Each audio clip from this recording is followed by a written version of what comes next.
guys, it's your fellow classmate here, Diamond Newson, here to give you my newsflash.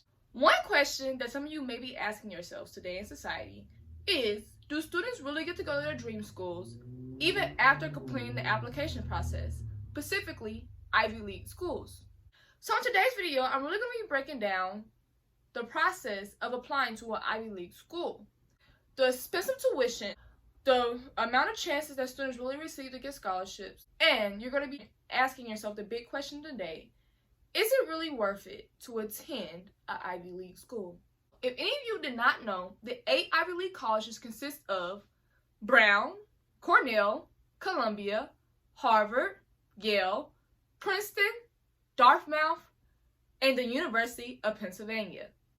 All of these schools are very prestigious and elite, but the number one thing that drives many students away from them is that they are very, very expensive.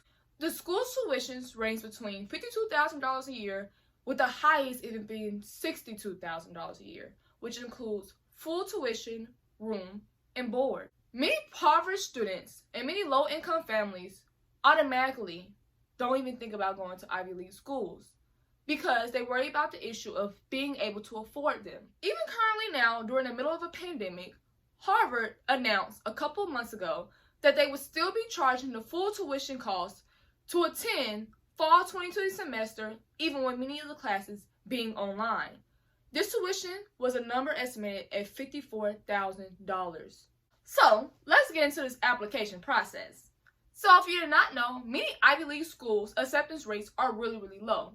Cornell has the highest acceptance rate with an acceptance rate of 11%. Also, if many students want to apply, it is expected for you to have at the least a SAT score of 1500 and an ACT score of 33. These are nearly perfect scores. And without tutoring or without SAT or ACT prep, these scores can be very, very hard to reach. Ivy League schools also do not give out merit or athletic scholarships. Merit scholarships can be given to students based off of having good grades and attendance. Ivy League schools really only provide scholarships based off of financial need. If your family makes under $65,000 a year, it is expected to receive financial aid from an Ivy League school. The big question of the day is if this financial aid will truly be enough to make sure that your college career is a success. During my application process, I really wanted to go to Harvard when I was in 9th and 10th grade.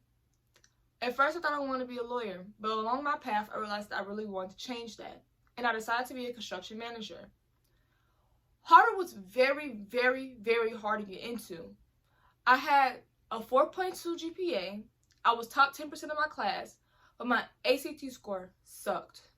I had a 22 on the ACT, and no matter what I did, it just would not go up. I did SAT prep online, and I went through an Upward Bound program through Georgia State, in which I studied very hard for this test. So my mom really couldn't afford to put me through SAT tutoring through another program. So a lot of self-study and nice on Khan Academy was really what I used to try to help me get through. Although all that study and hard work, I still did not get the score I wanted to in order to apply to such a high and prestigious school. So with that being said, I did not let that discourage me. I knew that I was a bright young lady, and whatever school I went to, they would be lucky to have me. I decided to attend Kennesaw State University in the fall, and I will be majoring in construction management. I am so happy. The only thing is, I wonder if there's other students like me feeling the same way I did just recently. I should be able to attend any school I want to attend. And if I have the grades, and if I feel like I'm capable of attending such an elaborate and prestigious university, I should at least be given a chance to. But also, you want to ask yourself, is these Ivy League schools really worth attending? Yes, you have the Obamas, Michelle and Barack, who went to Harvard.